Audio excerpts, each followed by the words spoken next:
Hello, so if you're watching this video, I'm guess you're looking at adjusting your handbrake. There's a number of reasons for having to do this. One being an MOT failure, two being advisory, parking brake efficiency only just met. Or number three, the reason is when you park on a hill, you can feel your van moving and you know your handbrake needs adjusting. Or you can feel that there's slack in the cable and you really have to put it up tight to get it to lock in. Either one of these reasons, then we're going to need to get the handbrake adjusted, and I'm going to show you how to do that on this video. I'm using ramps on this one, and I've just jacked the back wheel up a bit as well. A couple of bits of wood under there for safety, so that I can get under here. With it being under the van, no doubt it's going to be rusty, so I'm using this block of wood there, so when I turn it, it doesn't turn the whole assembly. And I've wire brushed the bolt and sprayed it with some maintenance spray or whatever you got, penetrating spray. That's all I've got at the moment. Now I am going to use a M8 dye on it, just to clean up threads. So I'm going to do that quickly and I'll move on to the next stage. I've screwed the dye all the way back to the lock-in nut, so now I will be able to remove this. It's awkward to turn because it only just about fitted the cables. I had to stretch the cables apart. You got to be careful to lock this in place and not let the bolt turn, because it's going to turn the whole assembly and put tension on the cable. So that's why the spanner's there, to lock it in place.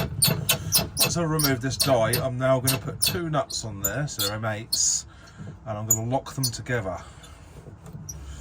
That will give me something to clamp onto the thread without damaging it, while I can then loosen off this or tighten up this back nut and adjust it to give some more tension in the cable. I've tightened these two nuts against each other. Now they've locked themselves in position on the thread, I'll be able to put a spanner on them and then adjust the tension on the handbrake. As you can see there's some silver thread. That's where the thread was inside the nut, protected and hasn't rusted. So you can use that as an indication of how far you've wound the nut in. But that's basically how I'm locking that in place and adjusting that nut without turning the whole thing. The final job would be to chock the wheels. I don't have any wheel chocks, a bit of wood will do in my case.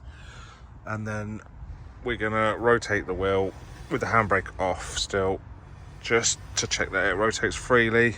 If it binds, makes any noises like a grinding noise or anything like that, get stuck, it's hard to turn, then the chances are you've over tightened the handbrake, so you need to loosen it off a bit. The reason I put them two nuts on the end of that bar was to lock that bar in place. Although I put the wood in there to lock that plate in place, I need to lock the bar in place because that bar is about 1 meter long and it connects to a single cable at the end. So if that bar turns, it's going to turn the cable as well, which is going to twist it and then potentially damage it. And it's also not going to adjust the tension properly.